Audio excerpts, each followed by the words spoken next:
Today I'm showing you the real numbers of my Roth 401k. Before we dive in, let me tell you a quick story. A couple of years ago, I was working this job, steady paycheck, nothing crazy, but it paid the bills. One day I was at lunch with this older guy. He had been with the company for like 30 years, and he was about to retire. He looks at me and goes, "Man, I wish I had started saving earlier. I barely touched my 401k until my 40s, and now I gotta keep working part-time just to make ends meet." That hit me hard because honestly, I wasn't saving much either. I was spending everything, new sneakers, takeout, subscriptions I forgot to cancel. But right there, I realized I'm on the same path as him if I don't wake up. So I did what any logical person would do. I went down a YouTube rabbit hole trying to figure out how to not be broke at 60, and that's when I found out about Roth 401k. It is basically your golden ticket to tax-free money in retirement. Unlike a traditional 401k where you get taxed when you withdraw, Roth 401k lets you pay taxes now so that future you doesn't have to worry about Uncle Sam dipping into your retirement stash.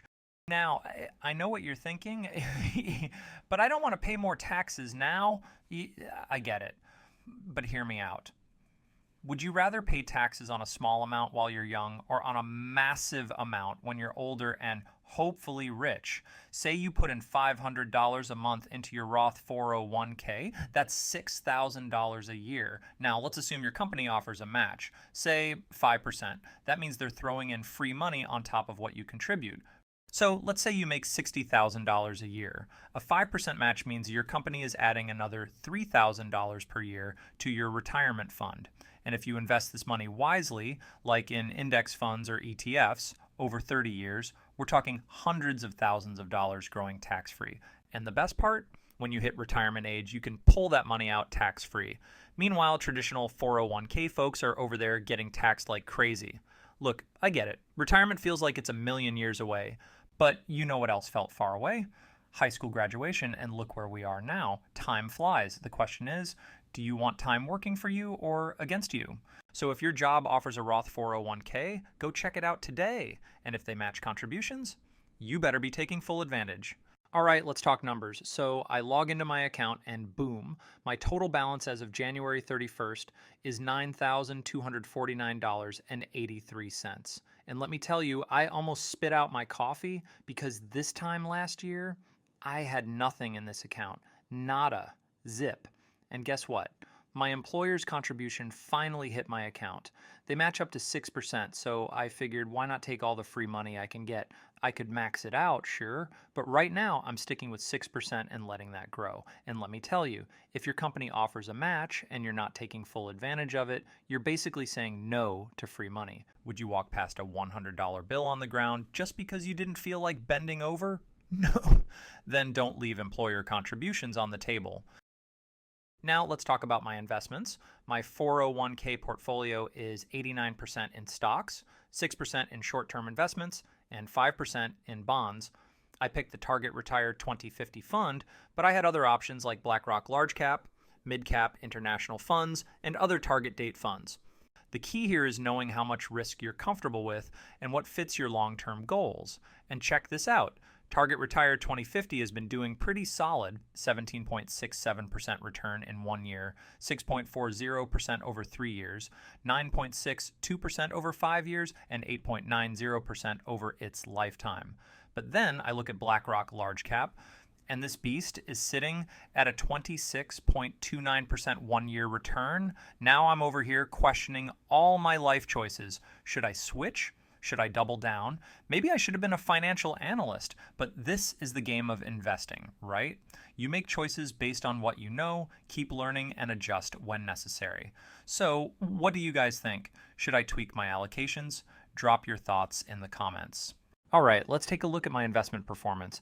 The Balance Overview tab provides a high-level summary of my fund's performance. It shows that my initial purchase was made on February 23, 2024, with 100% of my contributions allocated to the Target Retire 2050 fund.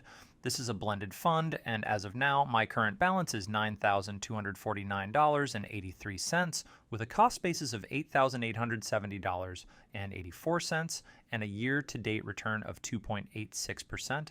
Next, the Annualized Returns tab breaks down my investment's average growth or decline over multiple years. It includes the same details as the balance overview tab, such as my initial purchase date and balance, but also provides 1-year, 3-year, and 5-year returns. Since I haven't held this investment long enough, those values are currently marked as NA. However, my return since the initial purchase is 13.10%. What do you think? Is this a solid performance? Let me know in the comments. Finally, this last tab shows total returns over different time periods. It includes the same information as the other tabs, but adds details about recent performance. Last month, plus 2.86%. Last quarter, minus 1.82%. Year to date, plus 2.86%. Now let's check out the balance history chart, which tracks how my account and investment options have performed over time.